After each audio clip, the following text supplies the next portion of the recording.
Promotional consideration paid for by the following. Available now, it's Pastmaster Patriot Edition. Pastmaster.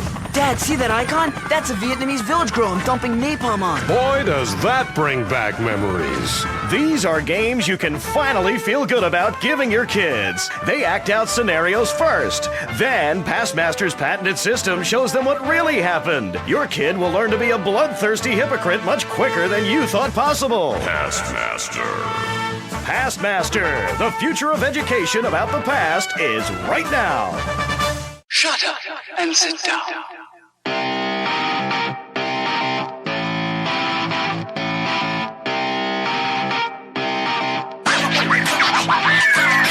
What's up, everybody? Welcome back to Third Shift. This is episode 470, and I, of course, am your host, your funky leader.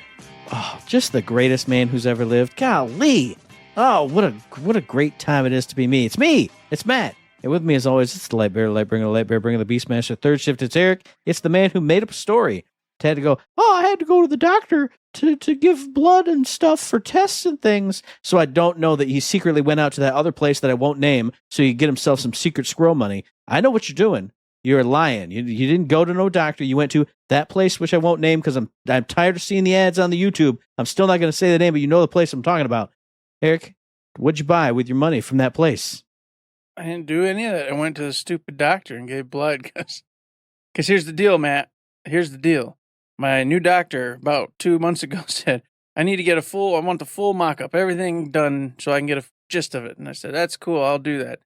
And then I said, I'll do it tomorrow. And she goes, no, you got to rush. Your physical isn't for 3 months or whatever it was. Okay. Then I went on vacation. Then I went camping. Then I went to Ohio. Then did something. So for Eric, that was 2.5 weeks. So because you do all those things all at once, we did. No. This is every weekend. I'm busy every weekend. It's nonstop. And so just the other day, I get a notification. Hey, you got an appointment on Tuesday. And I went, oh, son of a gun. So I had no choice but to do it today because I at least in my brain go, well, if she has everything today, well, she won't get it, but at least be processed. Tomorrow we'll get to her at some point. And then Saturday she could look at it. Monday she could look at it. Or Tuesday before I get there at 4 she could look at it. So maybe I'm okay. And I'm not going to get in trouble by my doctor on my very first actual real visit besides the introduction. And what you don't know, folks, is this man's wearing a sparkling new T-shirt. So I know he went to that place. He got that little cash card. And they went, swipe this to get a Six Flags T-shirt. And you went, yep. Woohoo, I got a free thing. Woohoo, from that place that I'm not going to name. Yeah, that's what I did. I got me a new shirt, a new crappy Six Flags T-shirt. Oh, goodness. No, that was a whole shebang. It's been a wild week. Not Sunday. It was Friday.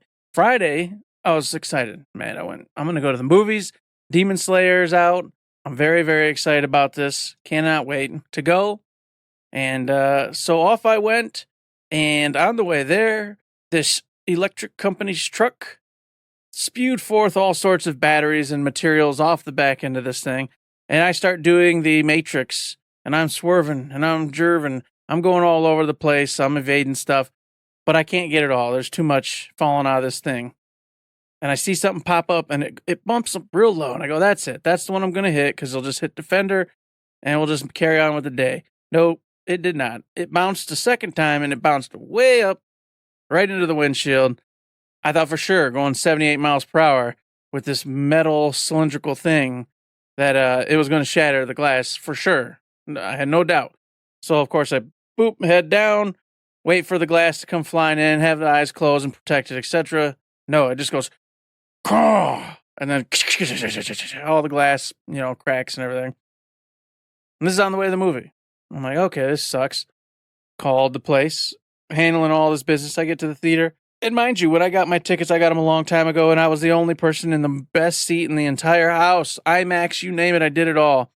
I ordered me all my favorite foods and drinks, and I went into that friggin' theater excited. Got pulled out of that theater to talk to said person to fix the scenario that had just happened to me. Went back into that theater, and what did I see? I see a couple. And they're kind of in the zone that I'm in. And I go, well, surely they're a seat or two away from me or in the seat above or below me. I walk up the thing and I go to my E, which, that's the best row, E. And I go down and sure enough, nope. This couple's right next to me. Right next to me. So I sat down, very upset at this point. And I turn to this gentleman and I say, hey, once we get closer to the movie, I'll just go ahead and move over one so we have a little space to breathe. Oh, I don't care, man. That's what he says. And I'm sure he's not lying. He doesn't care. He obviously doesn't care because you can pick your seats at this place, and he picked the seat right next to me. He did it. Mm-hmm. So, yep. I go, no biggie, no biggie. It's fine. But then the movie theater starts filling up, Matt. It starts filling up. And lo and behold, guess what happens? Another couple comes sit right next to me. Right next to me. And then a couple sits right in front of me. And 2 or 3 couples sit right behind me. And I am now in this center box of just human beings. And then I could still move because obviously there's space way up in front and space in all and the sides. You know, IMAX theaters are huge. So you got all that side space. But now I'm mad. I paid money, and I was the first one to do this because when I ordered my tickets, nobody had any seats in this theater. I was the only one in this theater. And I got the best seat, and I chose it, and everybody should respect the rules of the theater. You skip a seat when you're going to pick something with other people around you. You skip a seat. And they didn't. None of them. None of them adhered to any of these rules. And now I was hot and uncomfortable. And I don't like eating in front of strangers, really. So now my food and drink's there, and I'm slurping and eating and trying as quiet as I can to sit here while the loud stuff's happening, to put a cold buffalo wing into my mouth because I've let them sit so long now because I got to wait till action spots. But I'm hot. I'm hot. And, of course, I already deal with bullshit on the way in. So the stomach starts grumbling. Then I get a text from my wife who's extremely upset. And I go, do you need me to walk out and talk to you? No, don't worry about it. I'm just tired of being blah, blah, blah, blah, blah, blah. Well, if you're married, you know what it means. Go talk to your wife. So I went out, talked to the wife. All sorts of crazy stuff happening. Okay, that all sucks. Got done with that. Go back in the theater. Now that's happened. This has all happened. These people are all around me. All of a sudden, I'm hot again. Hot, hot, hot. If you don't know, Eric gets sick when it gets hot. Now I got to use the restroom. Had to get up and leave. Had to go use the restroom. And I came back. Getting hot again. I didn't know this movie was like 2 hours and 40 minutes long. So I'm getting hot again after like 40 more minutes. I'm getting hot again. I got to use the restroom again. All these people around me. So I left. I went to the bathroom and I said, that's it. That's it. This is a failed movie experience this time. So it was a terrible experience. But I was looking forward to this so much. And it turned out so shitty. And it's one of those memories, Matt, that I'm like, I'm going to put this, after this conversation, I'm putting it in a little drawer. And it's just going away. I was just going to say, this is now the second time today. Things that didn't even happen to me. And hearing you retell the story, I'm furious again. Because, folks, I did listen to most of this story on Friday night because we played a game together, which we'll talk about.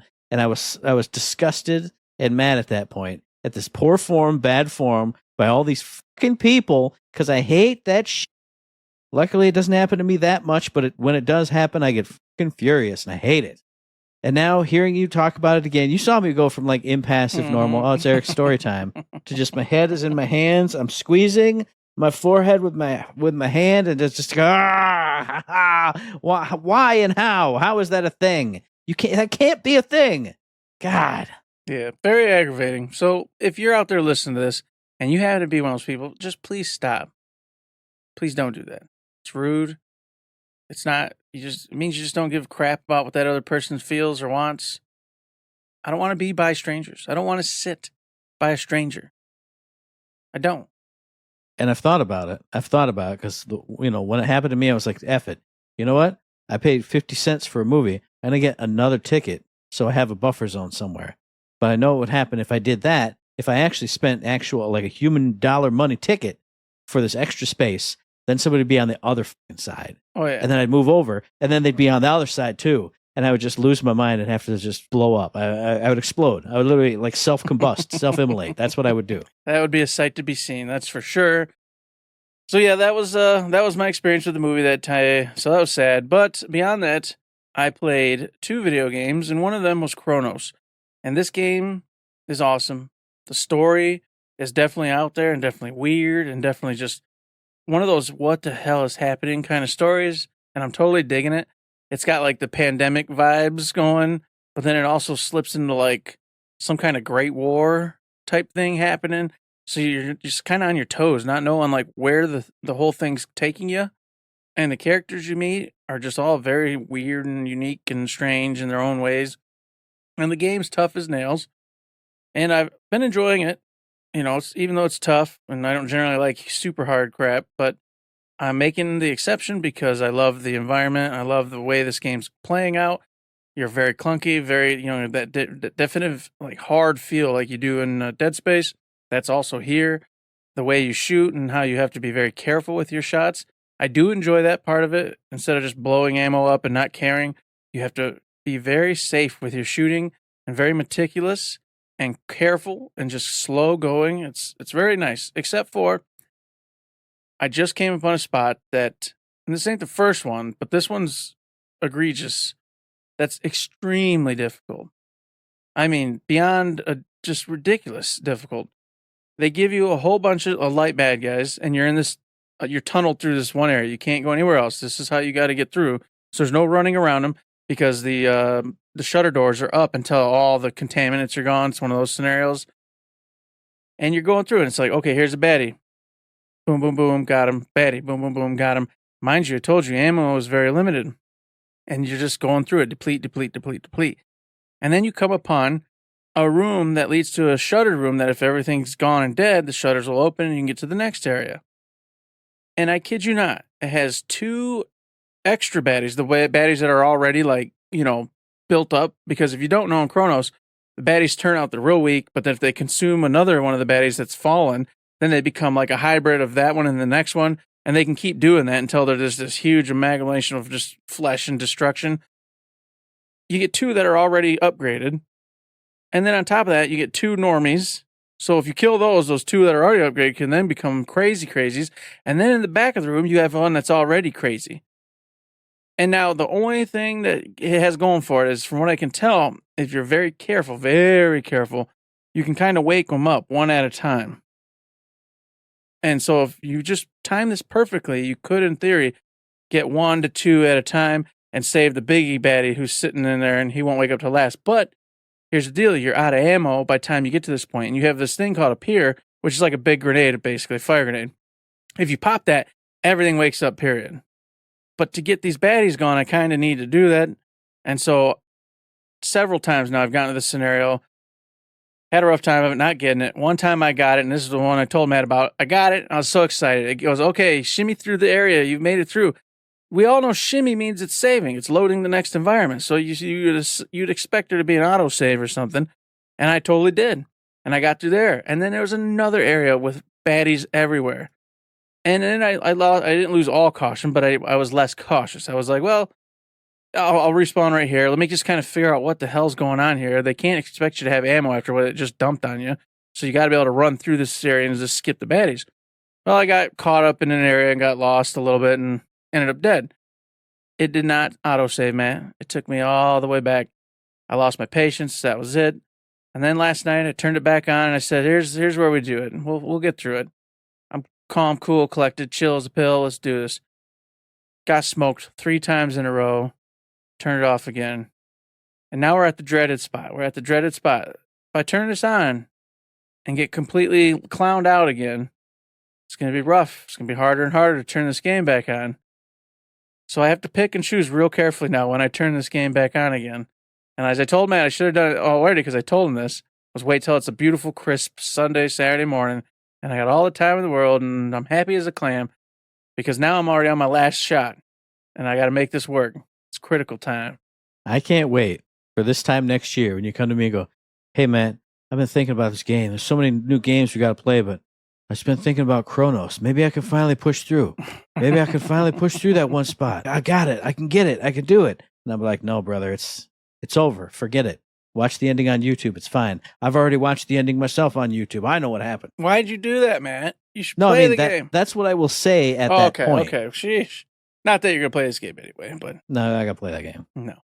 So yes, I am enjoying it. I'm having a good time with it, but it is very difficult. So prepare for a challenge if you want to take this one. I am playing on normal, so I could always bust it down to easy and go through that route, but I don't want to do that unless I have to. These types of games I like to play normal, as intended, because this is my jam. These are the types of games I love.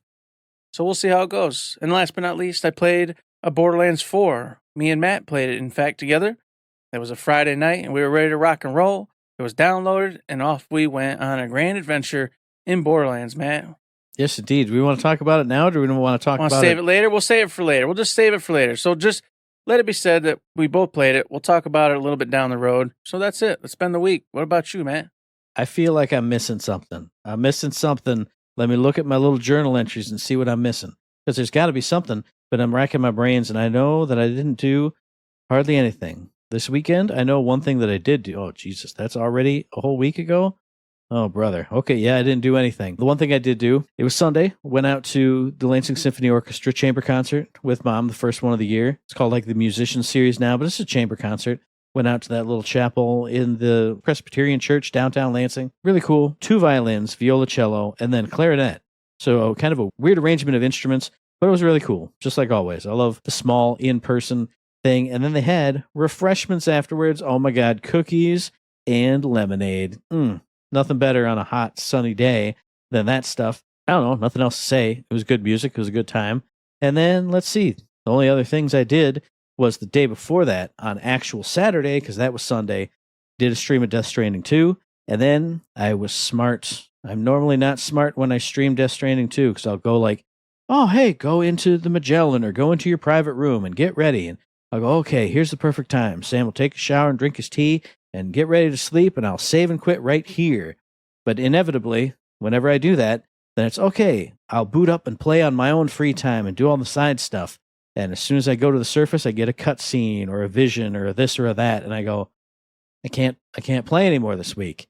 But I was smart. Instead of going into my private room or whatever, I went, okay, hey guys, I'll probably just go in the private room in a minute, but I'm going to save and quit right here. And so I could play it all night long and all week long. That's the one game that I've been playing other than Borderlands 4. And I'm feeling weird because I tell you guys, and I tell everybody all the time, I build roads, I build monorails. So far, at this point, I've built all of it and upgraded it all to the most that I can.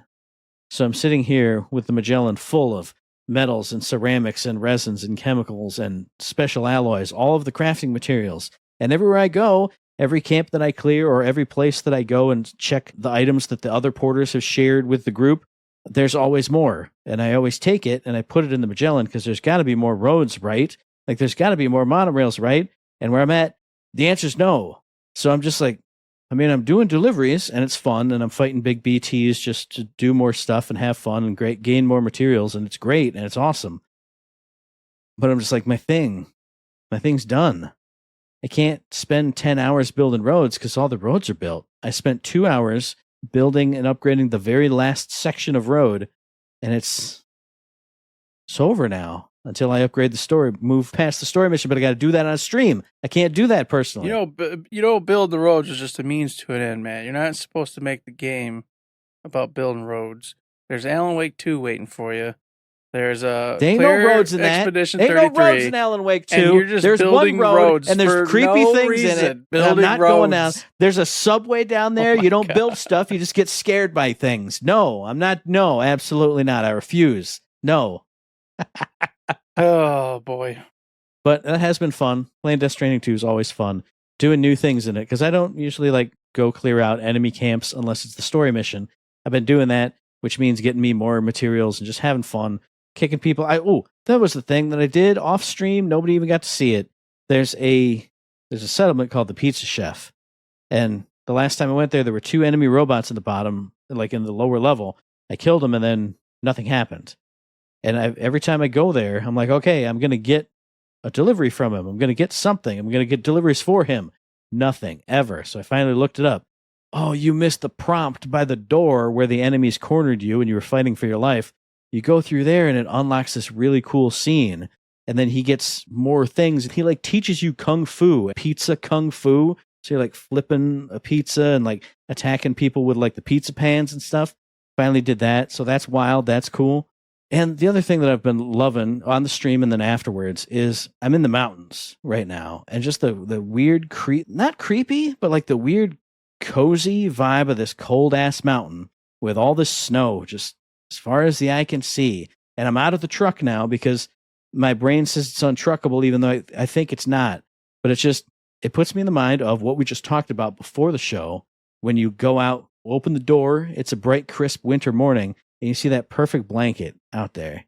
And you're like, yeah, man, this is the life right here. And then you go out and you drive around with idiots who are sliding all around and acting like idiots, and then you're mad. But clambering around on that mountain, delivering stuff, that's good. That feels good. And it's totally different from any other biome that I've been in. So that's been a lot of fun. Also, I went back to Mexico and 5-starred everybody over there. Found like a totally new settlement with an artist who gave me a bunch of colors to dye all my stuff.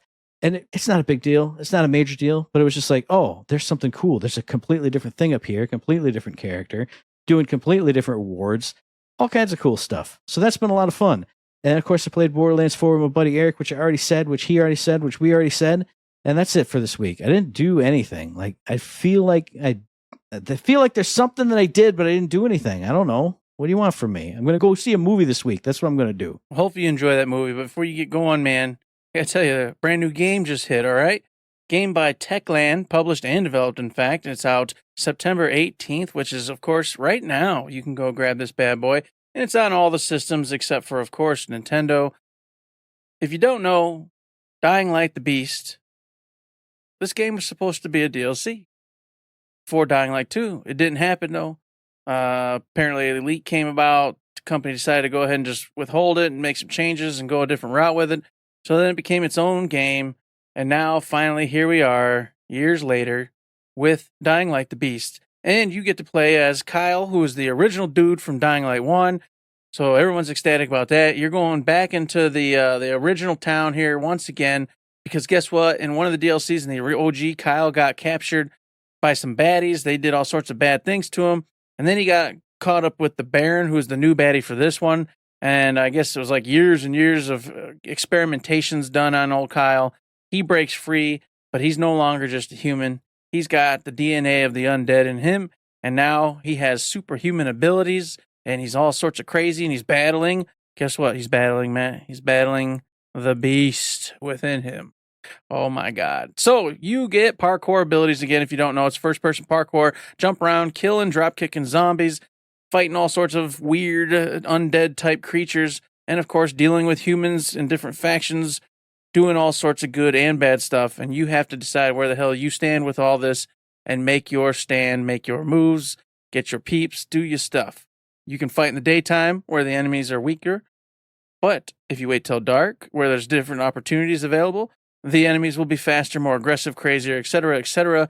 So risk versus reward when you're playing this game. It's the same as it was in the previous titles here in the Beast, except for the fact that this time around, well, this is not the only time. You do have a vehicle, so you'll be able to traverse areas with that.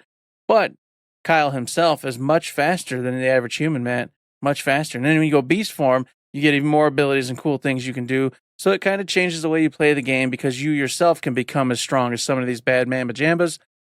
But of course, it does remain the parkour fun times that Dying Light always is. So if you want a more linear story, a more focused, go here, do this, instead of the open worldish things you got from Dying Light 1 and 2, this one might be right up your alley. So it's just a shorter story and more concise. You go here, go here, go here. But you get unique abilities because, of course, Kyle's some kind of weird hybrid. But you'll still do all the same things. Make friends, make enemies. And all the while, try to find the Baron and his peeps and kill and slaughter them all because they're bad people. That's Dying Light the Beast, folks. Go check it out. And now, for my release this week, I feel weird and I'm not sure how to feel about this, but somebody clearly has been following me around. Because the title of this game is what I say to people who ask me to sign a petition, take a survey, answer any questions, like to go out to eat and go out on a date. My answer is always, no, I'm not a human. And that's what this game is titled. No, I'm not a human. This came out on the 15th, developed by Trioskaz, which I think is a Russian developer, published by Critical Reflex for PC only, as far as I know. And I've seen some reviews or previews of it from a few months ago, so I don't know if this was early access, and now it's finally live. But man, this game is something else. I always say it, but go check out what this game looks like. Because in this game, you are a fella. You're a person who lives in a house. And one night, you hear the worst sound in the world. My least favorite sound, you hear someone knocking on your door. And so you go to your door and you look out the little peephole in your door, and it's your neighbor. And when it's nighttime, it looks almost like Eric's Discord background or like night vision. It's all greens and darks and everything. And you're not doing night vision, but it has that filter over everything. So you look through your peephole and it curves and it stretches, it fish eyes what you're looking at. So you see your neighbor and he's kind of creepy looking, but he looks extra creepy because everything that you're interfacing with him with, it's all stretched and convex. And so he says, "Hey, friend," and his dialogue box kind of stretches out to the right side of the screen because it's peepholed. And he says, "Hey, buddy, just wanted to come check on you. I've been hearing some weird stuff going on. Did you hear? They're saying weird stuff's happening with the sun. Like there's going to be an explosion on the surface or inside the sun or something. And then I saw this news report about people crawling out of the ground. They're calling them visitors. I just want to make sure you're safe over here. I'm going to stay the night with you. I brought some beers. I'm going to keep you company." You can ask him questions. And like if you ask him, "Hey, what about your wife and kids?" He'd be like, "Oh yeah, a friend came over. He's taking care of them. I'm going to keep you company because I've heard, if one of these visitors comes around and you got nobody with you, they'll come in your house and they'll kill you. You need people to keep you safe." So he comes in and tells you the little mechanics of the game. Like he brings over his beers, and when you're ready to go to sleep, you drink a beer, go to sleep. Okay, drink a beer, go to sleep. You wake up, boop, boop, boop. You wake up to a TV broadcast every day. And the TV reporter man looks weird because all the people in this game look really freaking weird, really strange. Close your eyes and you picture like weird Russian game. That's what everybody looks like. They look weird and like Eastern European Russian weird. I don't know how to describe it. Go watch a trailer. You'll see some weird ass people in this game. But you see the news reporter and he gives you hints about what's going on. He says, "Hey, because that thing with the sun, temperature is soaring outside during the day. It's unbearably hot. You can't leave your house during the day. It's definitely not advised. But also, you got to watch out for those visitors. And hey, we got a special report here from someone saying that, hey, they figured out a way to figure out who's a visitor. The visitor they found had extremely bright white teeth. There's a hint for you if you believe this news broadcast. Because who's this guy? You don't know who this guy is. So during the day, you walk around the house and you talk to anybody who's in the house. So here you talk to your buddy. He tells you some more stuff about what's going on. And he just watched the news broadcast. So he goes, "Yeah, we got to watch out for the people with the white teeth." Oh, buddy. And during the day, you can't even look outside your windows because it's so bright out and hot out. Well, time to drink a beer and fall asleep because there's nothing to do during the daytime. You have like 3 energy points, but here you don't have anything to spend them on. You're just talking to a fella. Now it's nighttime again. Now you can creepily peek out of your curtains, creepily peek out of your blinds and see things going on in the street or in the yard or in the farmhouse over across the way. And then at some point during the night, you hear that sound again. Go answer the door, look through the peephole. There's another weird person out there. "Hey, buddy, I got nowhere else to turn. I was holed up at the bar, but they kicked me out." And you can talk to this person and ask them some questions. And based on what they say and what you think that are they telling the truth? Do you trust them? These weird ass looking people with these weird, crazy personalities. Man, maybe you let them in. Maybe you don't let them in. But at some point during that first or second night after your buddy's staying over, his daughter comes and gets him. Now he's at home. Now you're alone in the house. And if you're alone and visitors come for you, you're dead. So you got to figure out who to let in the house, because if you let people in, cool, great. There's people in your house. You're safe. What if you let in a visitor in among all those people? Then when you wake up, one of those people could be dead. Now you got to figure out who's who, who's what. Now you're doing the thing. You're doing the thing from The Thing. When I said the thing, I meant THE, capital THING. So you're taking those hints from the news broadcasts. You're using your like 3 to 4 energy points that you got to go and talk to these people. You talk to them, and then you can test them. Okay, we know about the white teeth. That's one of the ones I've seen. Show me your teeth. And that has this creepy little like anime cut in of them going like the weird little slurp sound as they show you their teeth. And, maybe this guy's got really white teeth, but maybe he is like a high class looking dude. He tells you, "Oh, I'm a doctor. I'm a fancy man." Oh, well, it makes sense for him to have white teeth. What if one of the hints, which is another hint I've seen, is, these visitors crawl out of the ground. So, if you got dirt under your nails, that means you're a visitor. Well, this guy I let in says he's a farmer, says he's a poor guy. Well, maybe he's just got dirt under his nails just because he's got dirt under his nails, because he's a dirty man. But you have the option. Once you test somebody, You're like, okay, never mind, you're good. Okay, I'm going to go talk to somebody else now. Or you have the option to pull out your gun and shoot that person. You pull out a little revolver and you pow. But maybe that affects how the house is going. Maybe that affects this or that or the other thing. Maybe now you just killed everybody in your house because you're so goddamn paranoid that they're going to be a visitor. Maybe tonight, that night, the first person you hear is goddamn visitor coming in. Who knows? So it's a very extremely creepy, very just disturbing looking game. All kinds of weird themes in it. And I just have to say it again. Go see some screenshots, go watch a trailer. See the weird look of this game. Like even when you pop your beer and drink, you have like the hands that look like they're animated out of paper. Like one of the music videos where the people look like they're paper. It looks like that. But the people you're interacting with don't look like that. It's so strange and so creepy and so funky. And oh, brother, what a strange game. I saw Noisy Pixels' review of it. They gave it like a 9 out of 10. They really loved it. I saw a couple smaller indie channels giving reviews saying they didn't really like it. The interplay between the characters wasn't what they thought it was going to be. And I think the only other complaint that people have had is there's not really an autosave in this at all. You have like, if you go to your bedroom, you have a jar of kombucha and you could drink from that and that's your one save point. But so if you go like 3 days without drinking your kombucha and you die or something bad happens, well, you're reloading that save from that long ago.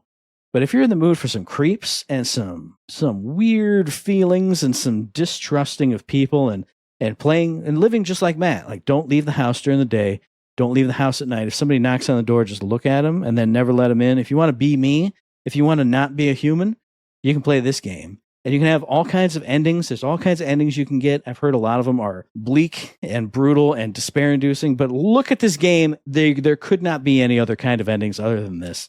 Check it out. No, I'm Not a Human. I think it's got to be pretty cheap on Steam. There's no way it's more than like $25, but really unique, really creepy looking.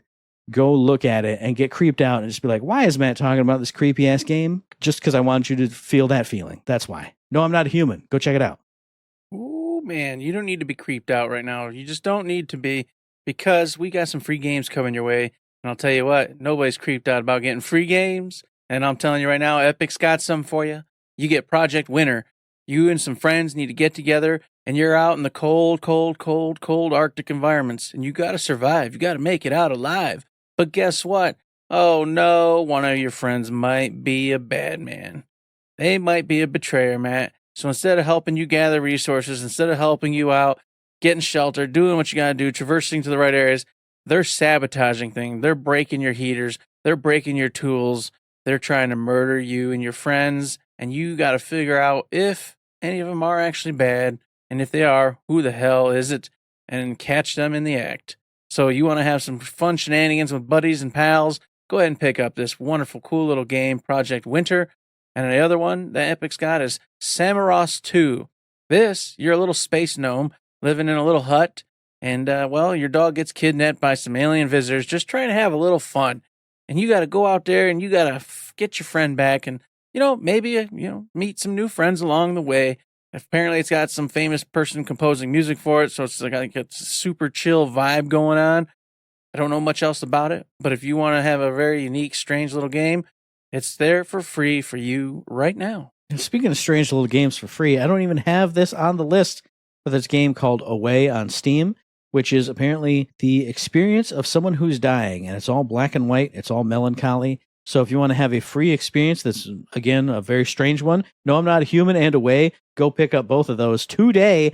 And then if you're on the Game Pass and you want like a game that's like a normal game a person would play, go pick up Deep Rock Galactic Survivor. That's the isometric perspective. You're still running around, you're still mining things, but you're doing a lot more shooting in this one. And I feel like it's kind of a roguelike, but I didn't get much confirmation on that. And then if you just want to be silly and have just a silly, fun time, go check out Wobbly Life. It's a physics-based, adventure-y, platformy type of thing where you're like a wobbly creature and you're doing wobbles. So if you want to watch ragdoll physics and have fun and not be creeped out by all these things and not have to go into the underground and fight spiders and whatever in Deep Rock, just have a wobbly life. It's fine. It's fine. You can do that. It's fine. I'm not going to judge you for that. And that's not all. Amazon Free Games has a couple for you too, man. Residual. This is like a resource-based game, procedurally generated environments. You're gathering resources, trying to stay alive. Seems to be the theme of today, I guess. There you go. And then Fate, the Cursed King. This is the third installment of this series, and it looks sort of almost like a RPG meets Diablo type thing. It's got procedurally generated dungeons as well, and you have to, of course, gather loot and gather things to succeed and move on set out of dungeons. I don't really know much about this one, but it definitely looks a little older. So if you want a retro game, maybe this will be right up your alley. And then, man, if you want the newest of the new games, the hottest of the hot games, you're going to be playing Borderlands 4. That's the game you're going to be playing, because Eric and I, we played that game. I drank 2 big beers and we played that game. We had a good time. I was shooting, I was sliding, I was jumping all around. We were doing the classics. Eric was doing the classic, hang on, I got to look at something. And I'd go, all right, I'm just going to look around. Hey, Eric, I spawned the room. Hey, everybody's here. All the bad guys are up. Oh, okay, hang on. Hang on. Never mind, I killed him. Okay, well, I'm going to walk around some more. Oh, spawn more guys. Spawn more guys, Eric. Come on in. Come on back. Okay, good. It was good. He did indeed do that. Yes, I was trying to look at weapons and try to figure out what I wanted to do with builds and everything. And no, Matt wasn't having it. Every time I turned back on the main screen to see what's going on, he was a mile away in another engagement killing stuff and doing stuff. And I'm like, all right, I forgot. And this is what Matt's going to do. He's just going to do this. Here we go. To be fair, I don't sprint off. I walk off and I go and I pick up everything around the map and I look at the weapons and I trash my weapons. And Eric's still looking at his goddamn skills and he's reading the menu like at a restaurant.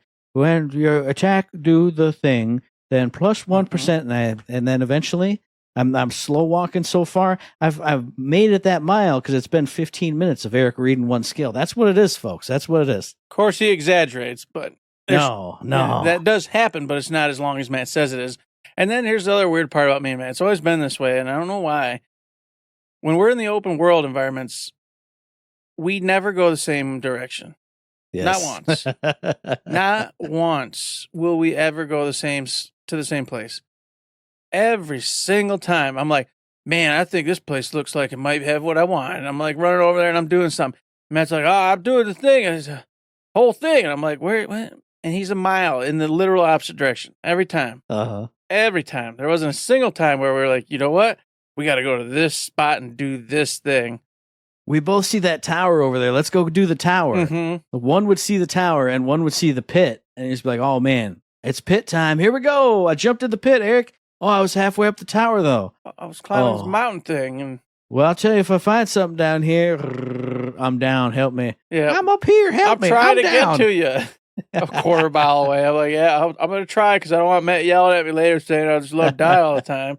Oh, so yes, it was enjoyable. Overall, I had a good time, had some fun. The graphics are about as good as I told Matt, and they're as good as they're going to get with this type of graphic. I don't think you can do anything more than what they've done. So it'll be interesting to see in the next Borderlands what they do, because I don't feel like you can go anywhere else with this. I feel like you're going to have to change the graphical style if you want to, keep pushing the graphical systems, unless you want to do it in other ways, or whatever. But so looks fantastic, really great. I was having some phasing issues, especially with my character models and stuff. It could get in and it'd be all clunky chunky, and then they'd, brick in, be all right. Come to find out, PS5 Pro is the worst place to play Borderlands 4. It just got fixed, so apparently it's patched and working as intended now. But for the first week now, that's been the worst place to play.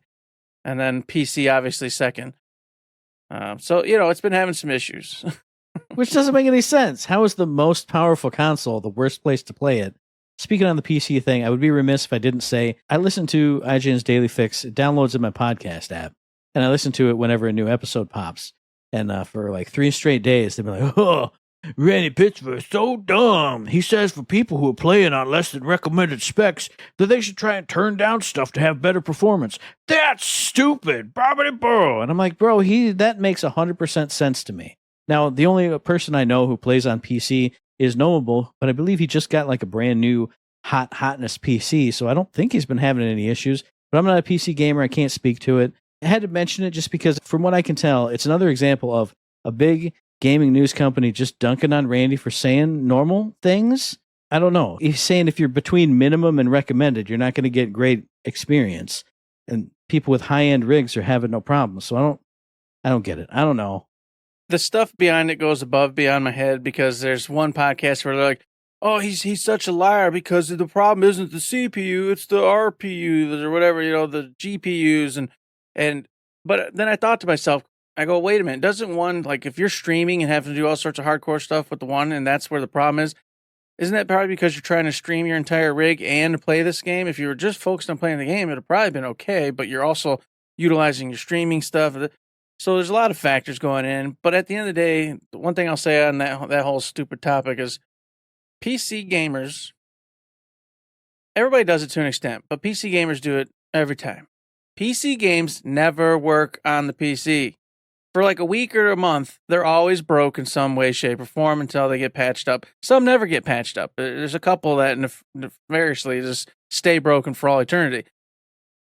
But this is known. This has been this way since I was a kid. This has been this way. That's why I didn't go PC route. It's because I was like, I'm too stupid to understand how to correct and personally get through all these errors and figure out how to modulize and tune my systems to make the game function as intended, which is what Randy was talking about. I can't do all that stuff. It's above and beyond me. I can push a button that says use DLSS, I guess.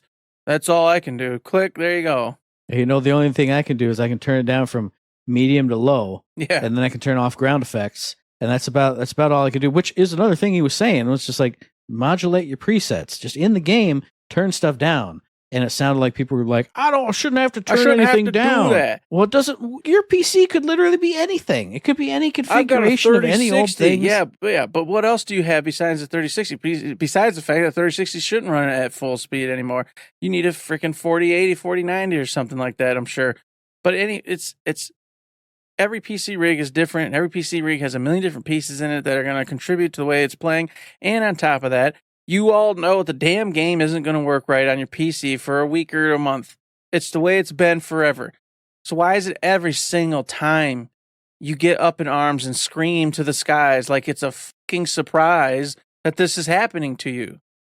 It's insane to me. It's like you stick your hand in a freaking nest of wolves and you get bit and you think, okay, surely it's not going to happen again. And you do it, you get bit and you're mad about it. Stop. What's wrong with you people? You're nuts, man. You're crazy. Stop it. And then, what else do we got to do? Let's go review bomb the game. A game which naturally was getting mid 80s, high 80s, doing real well. Nope, let's just crash it. We're going to dump this into the 40s now. We'll show you. Yarr. Ugh. Blech. Hate you people so much. 100% agree. I didn't mean to derail the discussion quite that much, but everything you said, I agree with. And I will say, Borderlands 4, it's been a lot of fun so far.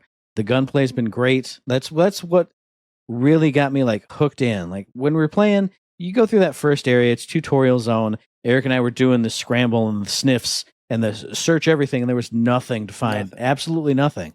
And I was like, oh, brother. Oh, no, here we go.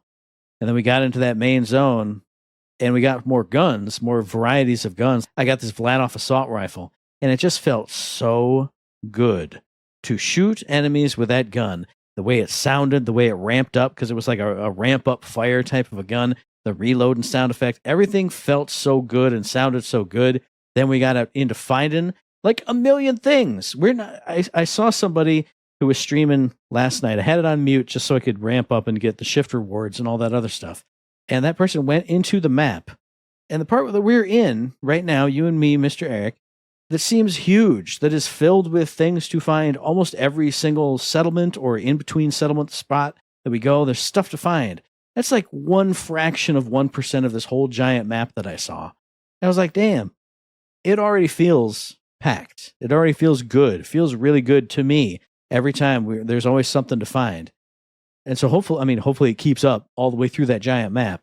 But it made me happy to see that.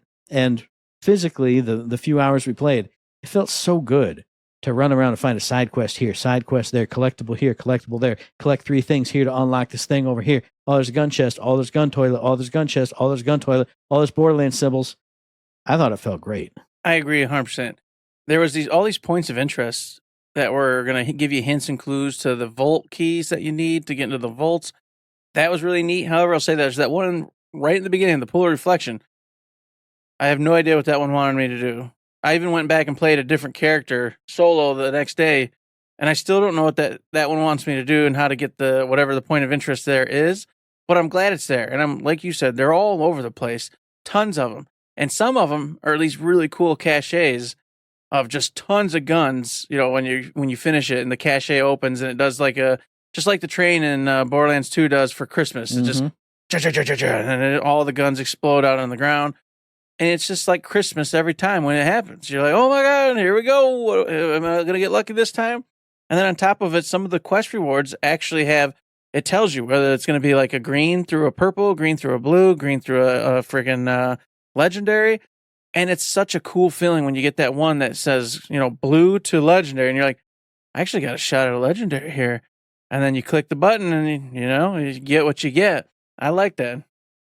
And that's one of the things I love is the reward little caches you get, because nothing's worse than, hey, we picked up our quest reward or returned in our quest.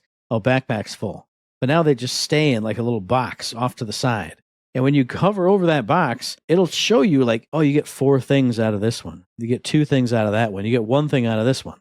So as me, Mr. Backpack Full, even though I upgrade my backpack first and foremost and only and ever, it's awesome to just be like, oh, man, I got a head in that one. So I'm going to free up 4 spots so I can make sure I get my new head, get my new skin, or, oh, that one's got a SMIG. That one's got an A rifle. That one's got a sniper rifle. Okay, don't open the one with the sniper rifle in it. Prioritize and see and get a feeling for it instead of, I tried to turn it in and I couldn't pick up the gun, so the character just stands there with a blue light coming out of their hands forever until I go sell something. I like that you just pick up your rewards and you can open them and receive them whenever you want. Yep, I love that feature as well.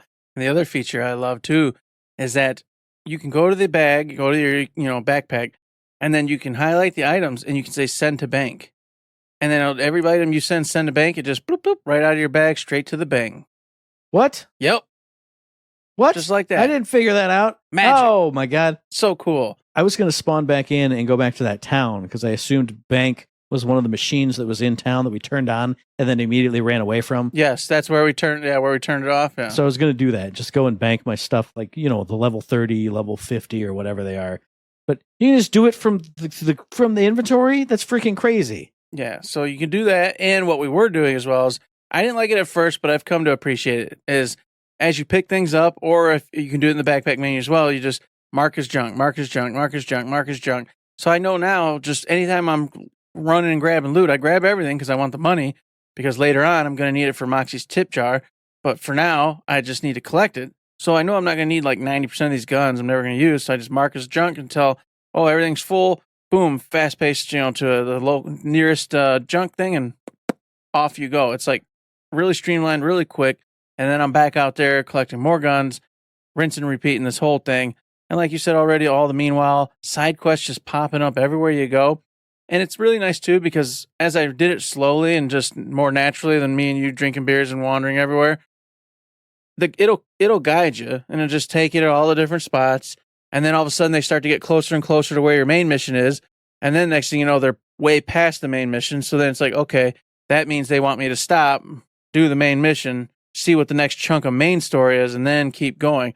So it's pretty cool how they kind of just guide you where you need to go without guiding you, without holding your hand, but just doing it kind of in a natural way. Pretty cool. I enjoyed the hell out of that part of it.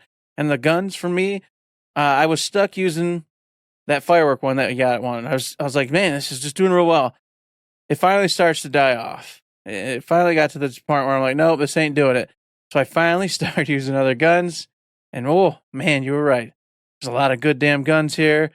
And a lot of bad ones, too. A lot of bad ones. A lot of good ones and a lot of bad ones. I'm thinking the TDR is trash right now. I could be wrong. Hopefully I'm wrong, because I used to love me some TDRs, but I haven't found one that's really hitting for any kind of real damage yet. But like you, I found a Vladoff that was really sexy, and I found this Torque, man, that just smokes bad dudes. Just absolutely rips into them, and it's been a great time. And I feel like, and I think this is probably a connection issue, because I've been watching our buddy Noble on his streams. He usually goes Jacobs. He's usually got a Jacobs pistol out. And in my brain, whenever I see that Jacobs little crosshair, because I had the gun with the same thing, I couldn't hit anything with that gun. Like literally anything. I could be standing on an enemy as it's standing there chomping me. I couldn't hit anything. Now, it has to be your connection, my connection drop packets, because we did have 2 spots Mhm. where I got booted out of the party for some reason. So maybe it was just that. I'm hoping it was just that, because I used to love a fast hammer Jacob's pistol in Borderlands 3. Just bam, bam, bam, bam, bam, bam, empty all those chambers, just nice and hot and fast. Couldn't do that for anything in our play session. So I was glad when I got that flat off assault rifle and just hold the trigger down and just spray everywhere. Great. I can confirm Jacobs is still pretty damn good. That's the other weapon I have on my other character. That's really nice. It's Jacobs, and it acts a little strange because the first few are manual. You gotta go click, click, click, and then it does the fast hammer. And then you watch the enemy's HP just go, just get mowed down. So that's another solid one. And of course, I'm playing with Vex on, me and you's character. And I went with the pet, the cat, and I'm not sure I'm liking it so far. I'm gonna give it one more night to really play around with it a bit, but I don't feel like it's putting out any real big damage. I also don't feel like it's drawing a ton of aggro. I feel like it's just not that useful, to be honest with you. I really think I probably should have just went with the Reapers, but I want to do a little research on it and give it another shot before I change my mind. So far, Vex herself, not too shabby. Me and Matt talked about it off air, but I'll say it.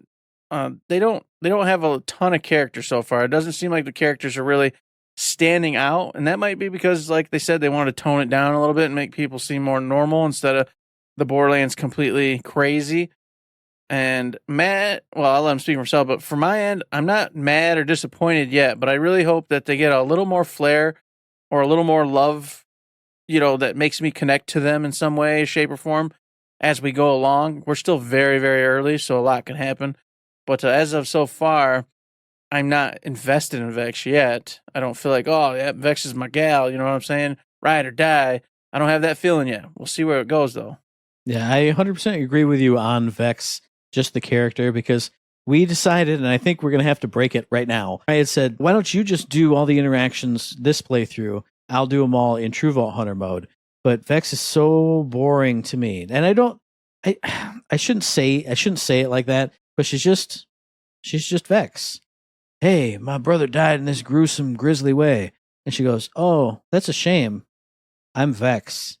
I'm a mage. And I'm just like, she's just seems flat. I'm used to characters being a little wacky or having like some oomph behind them. And I feel like, and I haven't seen that much, but like from Rafa's callouts when I'm, battling or like accidentally slide ahead and he goes, oh, hey, here we are at the place that we're going to go. It feels like he's got some oomph in his voice. So I don't know. I want to try it out and do the interactions with my character, our next play session. And maybe he's not. But the fact that we found that echo of him like shilling hair products, that seemed like the kind of silly Borderlands character that I want to be playing and I want to hear from. So I don't know. We'll see. I sound way more negative than I probably should, but I wanted some oomph. And instead I've got not oomph, just a regular character. But speaking of Rafa, who I've been playing, because I flipped the decision coin and it came up Rafa, I love his action skill. I love the 2 little turrets that come out of my back and go pew, pew, pew, pew, pew, pew, and they just nonstop shooting at some enemies that are in front of me. So if it's a flying thing that I can't hit for beans, oh, well, pull the things out. And they go to work. If it's a badass, there's a badass in front of me, well, I'm pulling out that Vladoff assault rifle, I'm putting on the cannons, and it's just damage. And I'm just watching this guy just melt.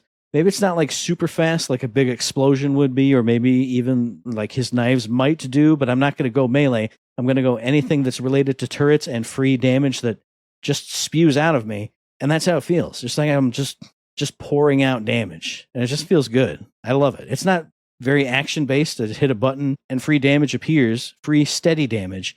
And if I kill that guy, I run like a maniac to try and find something else to use the rest of the free damage on. Feels good. I like him. I like it. I like the character. I like the guns. It's good. Yeah, like I said, I think yours so far has been the better of the 2 decisions that was made that night. And I do find it kind of funny. I was like, well, because we talked about having Matt do his every other one, and then Matt would suggest just one playthrough. I had a feeling that wouldn't stand, and so definitely not disappointed in it. But I got to say, I'm so grateful that Borderlands added in the feature where if you're not within range of the character, the voice box pops up so you can still hear it, because as we talked about at the beginning, Matt will never wait for me, and he will never do it. He will just click the buttons and do. I would never hear any interaction of any character in this game if Matt led the way the whole time. I would simply arrive late, and Matt would be like, "Yeah, he wants us to go to the thing up there." So, okay, and I'd be like, and then Matt would bust my chops a day later when he's like, "Hey, you remember Zonkdog? That guy was funny." I'd be like, "I don't know what you're talking about. You never know anything, Eric. I don't know, Matt. You accept the quest, and I don't know what you were even doing. I'm just here." And I love it because the Borderlands feeling, it's 100% here. Because as soon as I saw that grappleable explodey container, every time I see one, I grab one. I don't look for enemies. I don't look at enemies. When we're going through an abandoned area that will have enemies later, I grab them all up. Where's Eric at? Oh, he's a mile away. Hang on. I'm running with my little thing. Where's he at? Throw it. I'm terrible at throwing these things because they always land way shorter than I think they're gonna. Or I want to hold the button and see like the Death Stranding little like arc, but it never go. I can never hit him with those, but I can still hit you with barrels. And the moment that will always stick out in my head is we're going up some random place and there was a barrel right in the middle of the walkway, and I did the slow go around one side. And you went, "What are you doing? Why are you taking such a wide path?" And I looked at you, and you're wide pathing on the other side. It's perfect. It's how it should be. And then he's being a little baby, and then he starts busting barrels before we even get within a mile of him. He's shooting the barrels so they explode. So we can't even have a little competition. And he says, "Oh, nothing there. Why'd you blow it up, Matt? We weren't even close to it yet." Oh. Well, it's because Eric he already crybabied. We got 3 collectibles to listen to an echo log, and as soon as the echo log stopped and it went, "Ping, you got an echo log. You did the thing. Side quest complete." I blew up the barrel that he stood right next to, and he went, "I can't even have a break. You're always blowing up barrels on me." I said, "I waited. I had patience. I stood back here. I lined up my crosshairs. I waited till the voice line was over, and then I blew you up." Yes, I did. I did do that. Yeah, lots of fun. So yeah, I agree. Overall, a good time, having a great time. In fact, can't wait to see more of the story and get to actually see some of the characters. We're not even to any of the returnable characters yet, and what the hell's going on with that. So we got a long ways to go. And a lot of environments, as Matt said, to see. We just got our Digirunners, so it's going to be nice actually exploring on those, going 10 times faster than before.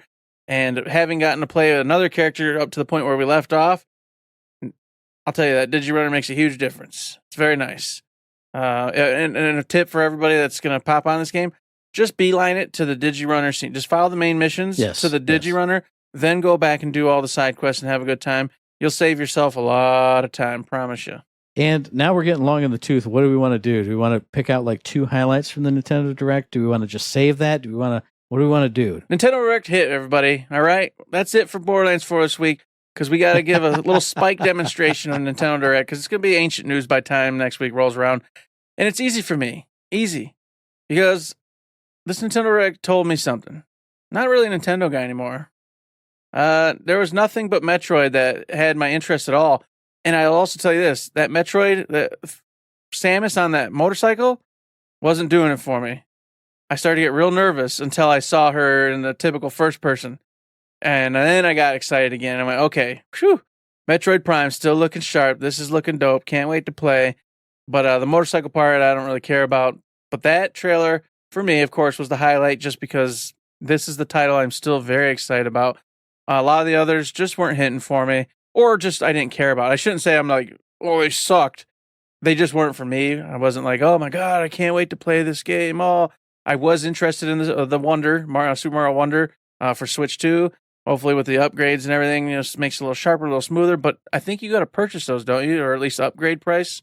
I'm not sure. I was going to look that up, but I didn't have a chance to. I'm pretty sure it is paid DLC. Okay. I mean, maybe it'll be like $10 for the spike on and then free performance jazz. But speaking on that, one of the things I have underlined, and there's 2 things I want to say on that. One is that Phanto tag mode in that multiplayer, which I don't ever play multiplayer. I'll never play that with anybody. But seeing Phanto from Super Mario Brothers 2, that bastard chasing my ass down all the times after I got that key. Screw you, Phanto. But then right after that, I shouldn't want this either, but I want it. That talking flower, that little talking flower dude from the Super Mario Wonder game, which I've played like 4 levels of. Having that dude sit here on my desk and talk and interrupt the podcast, how much fun would that be? Come on now. That was neat. I mean, I'll give you, in the spirit of things, that was pretty cool. But obviously, realistically, I would never be allowed to buy that. So, yeah. And the last one for me, I got to say this one, is the Dragon Quest VII Reimagined. I was excited when I heard about this because I love Dragon Quest. And I was like, oh, wow, 7's one. I don't know if I played that one or not. I can't remember anymore. I'd have to, I guess, go look at the original, see if I did or not. Because I think I might have came along at 8 and then kind of went from there into the DS ones I feel and like stuff. that's right, yeah. I think that's where I came in. So I don't think I played this one. But I'm a little meh now. Those characters were ugly as hell. I mean, they were straight up ugly. All of them. And I don't know, man. How can I love these ugly people? These people are just ugly. So I love me Dragon Quest. And I love all the baddies in it. And I love the worlds. And I just love everything about it. But I went, damn, why do they got to be so ugly? I don't know. Just saying. So I underlined 10 things on here, but if I have to pick out 2, and I have to do this bit, because I had this bit prepared in my head. I know last week Howard busted my chops by saying I swore a lot on the show, and we already have sworn a lot on this show too. True. But I'm going to tell you, there's only one thing that was underlined twice in this presentation. Underlined it 2 times. That's the motherfucking Virtual Boy. Yes! Fucking Virtual Boy with a big old plastic peripheral, and you slot your Switch in, and you stick your face in it, and you play some red and black games. My God, it took me, whoosh, I flashed back. I'm feeling it right now. Back to middle school. Was it middle school at Meyer where they had the display unit and you played Red Alarm in that? And it just felt good. And I think maybe one of them was like the 3D Tetris in there too. I've wanted that. I've like drooled for that experience to be in my life again after that happened. Now I get to have it virtually with a not the actual Virtual Boy, but I get to have it again. I underlined that 2 times. What else can I pick? If we're each picking 2 things, and I already talked about the thing that was underlined twice, how about the thing I underlined 3 fucking times? And this was spoiled for me because I heard about it on a podcast, but I was still just as mind blown and delighted when they talked about Danganronpa 2x2. Danganronpa 2 is phenomenal. That is a phenomenal game. Absolutely Duke of New York, #1. So it's back. It looks better because when you see the characters you interact with, they actually had like little subtle animations now. So it's been remastered for the Switch 2 on top of it. But then also, you hit a point where you can unlock a new story in that story with a whole new scenario, with new victims and new culprits. I remember Danganronpa 2 like 100%. I know when I see a face, I know who killed them or if they die or whatever. I know everybody's backstory. But now I get to play it all over again and not know anything about what's happening. Why is this happening? Maybe that character, who I know is just the dirtiest scum of the earth mother effer, maybe he's the hero in this new scenario. Maybe I'm the dirtiest scum of the earth mother effer. I don't know. I get to experience one of the best games, just the most ridiculous, wild games I've ever played, anew, again. And I get to play the first version of it also shined up and newed up and hotted up for the Switch 2. How did this happen? Why did this happen? I don't know, but I am so excited. I am so hyped for this. I couldn't believe it. I couldn't believe it when it was spoiled for me on a different podcast talking about the Nintendo Direct. And then I couldn't believe it when I saw it with my own human eyeballs. Just incredible. Amazing. Wow. Awesome. And then a bunch of other cool stuff too that was neat, but Jesus. And there really was. There were a lot of cool games. Just not my kind of jam, but a lot of cool stuff all the same. It was an impressive Nintendo Direct overall. A lot of stuff going on, a lot of games they talked about, a lot of games that are on other systems coming over to the Switch. And I'm just happy. I'm happy to see it. And I hope to see more for the Nintendo Switch. And maybe someday I'll get my head out of my ass and start playing on these portable systems that I have and enjoy them. Maybe.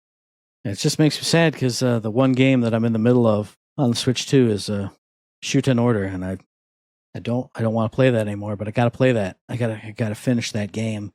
So as I was looking at all these Switch 2 games, I can't wait to play that on Switch 2. And I'd look over and I just feel dread just seeping out of the pores of the game. It's right here. It's creeping on me. Oh my goodness. But another thing that's going to creep into your ear holes and into your brain hole is Uncle Matt's Trivia Corner. Because if you remember last week's question, it was a 4-point question. And most people got all 4 points. It was, what are the nicknames for the 4 Pac-Man ghosts? That's Blinky, Pinky, Inky, and Clyde. This week's question, oh baby, who's going to get it? Is anybody going to get it? Which open world survival game is set on the fictional ocean planet 4546b?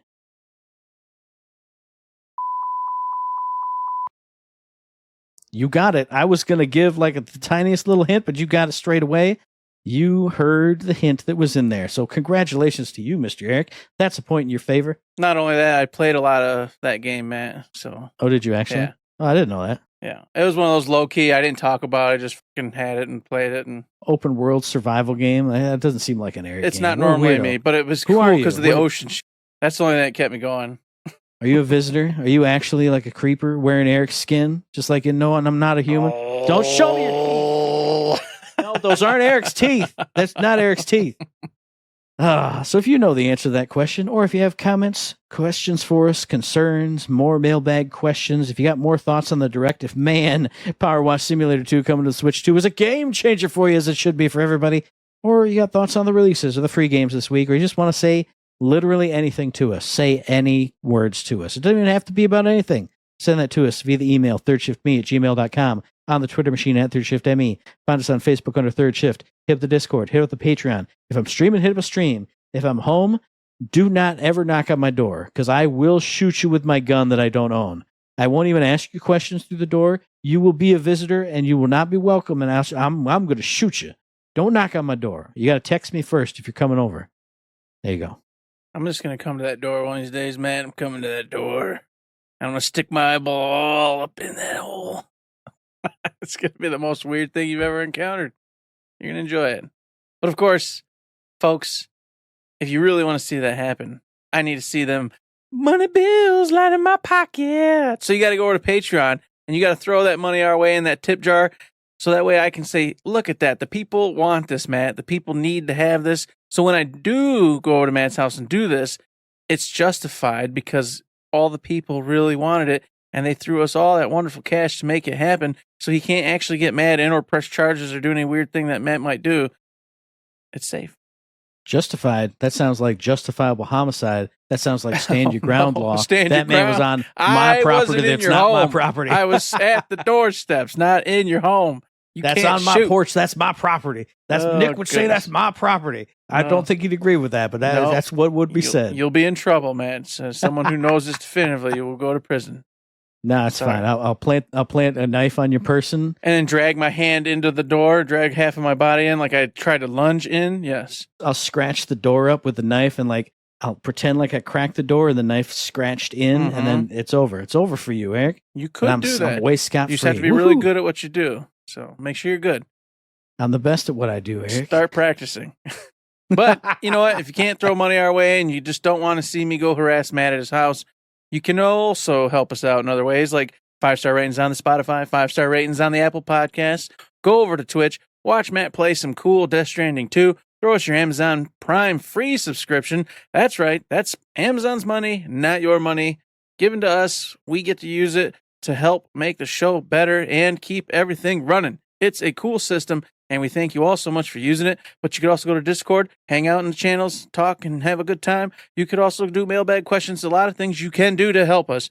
And we hope you do at least one of those at some point in time, now or in the future. And you can also listen to the very next episode, which will be dropping on around the 25th of September on iTunes and Stitcher, on Podbean and Spotify, and on YouTube. And as I always say, hey, if you like what you're doing, like to help us out, please give us a like, a rating, review, a comment, a subscription, any kind of good thing on any one of those good services, because it does help us out.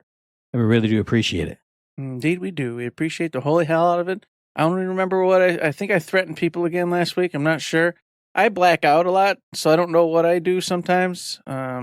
Just saying. But this week, you know what? Hey, folks.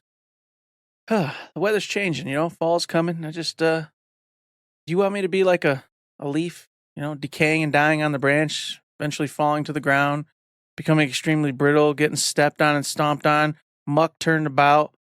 Then the ice and snow falls, and then I rot and decay into the ground and become this black, mucky muck that gets up on the road and on the cars. You don't want me to do that, right? You want me to be like an evergreen, like a pine tree. Just vibrant and green all winter long, standing tall, proud. Well, you know what? A 5-star rating on that Apple Podcast, that'll do that. Don't let me be that leaf crumbling down and becoming the muck. Let me be a beautiful evergreen. Thank you. You just put me back to when I walked out to my car I opened the door and I put my stuff in. And I turned around and then I parked by the woodsy area. I saw these beautiful, like 2 vines going up straight 2 tree trunks. The most bright red you've ever seen on anything, like out in the real human world. Like beautiful. I was like, oh, baby, it's almost time. Maybe this time, as we talked about before the show, maybe I can actually stick around for a couple months. Just let this time just stretch out. But I saw that big red bush tree a couple weeks ago. I saw these 2 beautiful vines. So just please just be a real good fall. Please be a good fall. And with that plea, with that hope for the future, there's nothing more to say other than don't forget to say